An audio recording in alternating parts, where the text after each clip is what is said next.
도쿄올림픽이 이제 며칠 남지 않았습니다. 돌아갈 수 없는 요단강을 건넌 지 이미 오래죠. 그런데 일본의 한 시민단체가 포기하지 않고 법원에 올림픽 중지 명령을 요청하는 소송을 냈습니다. 코로나 유행 기간에 올림픽을 진행하는 건 헌법에 보장된 국민의 생존권을 침해한다는 겁니다. 미야기, 시즈오카, 이바라키에서는 하루에도 항의 전화가 800통씩 걸려와 행정이 마비된 상황이라 합니다. 이 지역에서는 예정대로 1만 관객을 받게 되는데 타 지역처럼 완전한 무관중으로 하라는 게 요구사항이라 합니다.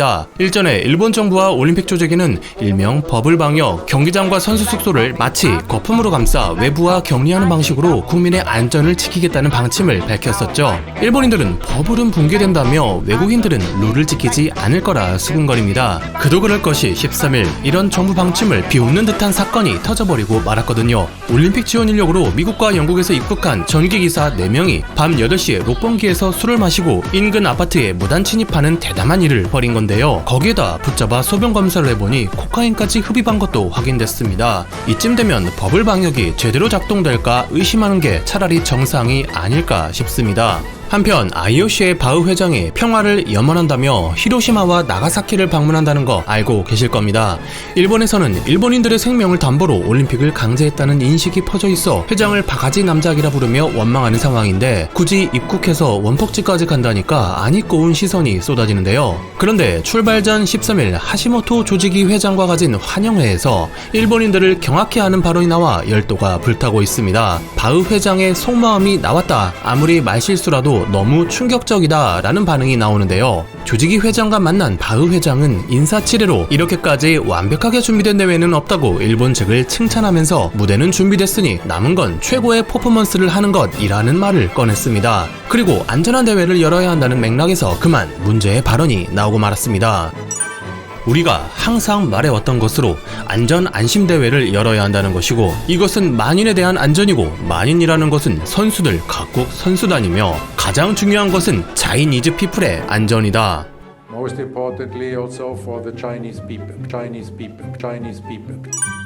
순간 대회장은 얼어붙고 깜짝 놀란 바흐 회장은 곧바로 재패니즈 피플의 안전이다 라고 바꿔 말했는데요. 얼핏 들으면 그냥 말실수인데 일본 열도는 하루 종일 불타올랐습니다. 우리가 일본의 입장이었다 하더라도 황당한 발언임에 틀림이 없겠죠. 그런데 일본인의 당혹감을 최고조로 이끌어낸 건 공교롭게도 바로 전날인 12일 중국에서 일본의 방역태세가 미흡하다는 쓴소리가 나온 후 바흐 회장의 발언이 나왔다는 점입니다. 일진으로 일본에 입국해 에노시마 호텔에 머물 예정인 중국 요트팀이 불만을 터뜨린 건데요. 호텔 1층에 머물 예정인데 같은 호텔에 무려 일반 관광객도 거리낌 없이 받는 게 충격이라며 숨은 위협이라고 중국 요트협회 회장이 중국 국영신화통신과 인터뷰한 겁니다. 예전에 중국이 우리나라 방역 가지고도 몇 마디 한 적이 있었죠. 무슨 자신감인지 해외에 나가면 그 나라 국민들은 중국인을 경계하는 반면 중국인들은 또 오히려 그 나라를 위험하다고 여기는 진풍경이 벌어지는데 그런데 고장난 시계도 하루에 2번은 맞는다고 이번 지적은 또 일리가 있는 거라 우스갯소리로 넘길 수만은 없는 상황입니다. 일반인 출입이 금지된 도쿄의 선수촌과는 달리 요트 경기처럼 타 지역에서 열리는 경기는 일반 호텔을 임대하기 때문에 방역이 허술해진다는 점을 지적했기 때문인데요. 분명히 버블 방역으로 일본 국민과 외국인의 접촉을 철저히 차단하겠다고 말했는데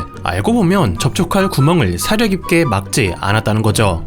이름은 분명 도쿄올림픽인데도 부흥올림픽이라 말하며 후쿠시마, 홋카이도 등 일본 전역에서 경기를 치르도록 한 게 역으로 방역 난이도를 높이는 결과가 되었다 할 수 있습니다. 후쿠시마 사태를 극복했다며 고통에서 일어나 꿋꿋이 살아가는 일본인의 모습을 전 세계에 홍보하려 벌인 일이 코로나를 맞아 오히려 일본 정부와 조직위를 괴롭히고 있는 겁니다. 중국인들에게 쓴소리까지 들으며 말이죠.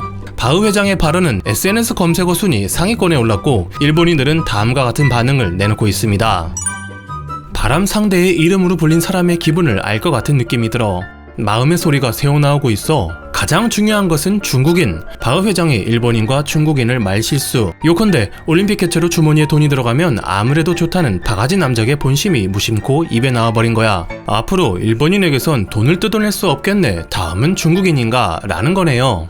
나는 어느 쪽인가 하면 여당 지지의 올림픽 찬성파지만 정부가 이 발언에 올림픽 중지 의사를 내비칠 정도로 분개하지 않으면 다음 선거에서 표를 줄 수 없어 이 녀석은 일본 민족 전부를 바보 취급했어. 말실수라도 옹호할 수 없는 최악의 레벨이야. 일본을 깔보고 있어. 명예 백인임을 기뻐하는 도착된 의식을 가진 게 일본인이잖아. 그럼 미국도 능가할 기세인 중국인이라고 착각해주면 기뻐하는 거 아니야? 라고 바흐 회장 의식에 깔려 있었겠죠. 앞으로 이 녀석을 베토벤이라 불러줍시다. 한국인이나 일본인이 유럽 여행 가면 동아시아인 모두 차이니즈 느낌이 있지. 하지만 이 단계에서 착각하는 건 바흐 회장의 개최국 일본에 대한 무관심이 나타난 것. 뭐랄까, 가장 소중한 차이니즈 피플의 안전을 확보하기 위해서 도쿄에서 올림픽을 개최하는 것이다 라고 결심했다면 일리 있는 말이다. 완전히 논리적이야. 바흐 씨에게 있어 장래에 주머니를 두둑하게 해줄 거라는 의미에서 본심이 나온 걸지도, 이미 마음은 도쿄에 없는 걸지도. 그러고 보니 캐나다 트루도 총리도 아베와의 회담에서 재팬을 차이나로 착각했었어. 역시 재팬은 존재감이 옅어. 히로시마, 나가사키를 방문하는 게 회장 본인의 의지인지 일본 정부와 무언가 있는 건지 의구심도 가지게 됩니다. 그도 그럴 것이 1964년 아시아 최초로 열린 도쿄올림픽 때는 히로시마 출신 19세 청년을 성화봉송 마지막 주자로 발탁해 성화에 불을 붙이는 퍼포먼스를 진행, 전쟁 범죄 책임은 감추고 반대로 피해자 코스프레를 한다는 통렬한 비판이 일었거든요. 그런데 이번 도쿄올림픽에는 무려 이 역할을 바흐 회장이 하고 있는 그림이 된 거죠. 막대한 손해를 입게 된 일본의 한은 최소한의 AS인지.